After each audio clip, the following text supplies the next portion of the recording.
اور اس کے اپنے بیٹے میں جان بسی ہوئی تھی۔ میں نے کہا تم لوگ پریشان نہیں ہو، میں ان سے بات کرتی ہوں۔ میں نے اپنے شوہر کا نام لیا، تم دونوں اس کو لے کر شہر نکلو، وہ کسی اچھے ڈاکٹر کو دکھاتے ہیں۔ اندر سے میں بھی پریشان ہو گئی تھی، میں نہیں چاہتی تھی کہ سیمی کسی ایسے کرب سے گزرے جس میں میں گزری۔ اگلی صبح بس کی ٹکٹ ہو گئی تھی۔ میں اپنی خراب طبیعت کے ساتھ، دکھتے بدن اور چکر آتے سر کے ساتھ اپنے بچوں اور سیمی کو سنبھال رہی تھی، مگر اگلی صبح جانے کی نوبت ہی نہ آئی۔ رات اس کے بیٹے نے دم توڑ دیا۔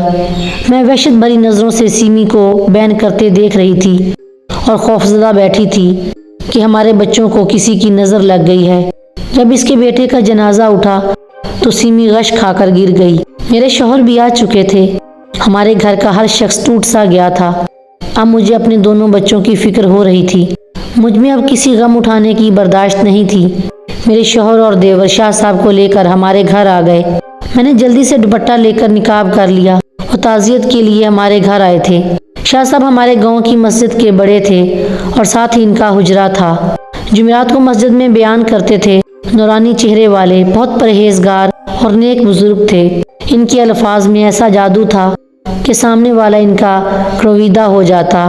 ابھی وہ تعزیت کے لیے آئے تھے تو اپنے مخصوص انداز میں نرم لہجے میں بات کر رہے تھے کہ اچانک بات کرتے کرتے رک گئے۔ پھر وہ جیسے ہوا میں کچھ سونگھنے لگے اور ادھر ادھر دیکھتے ہوئے بولے، پتہ نہیں کیوں مجھے فضا میں شیطانی بو محسوس ہو رہی ہے۔ پھر وہ میرے حصے کی طرف جانے لگے۔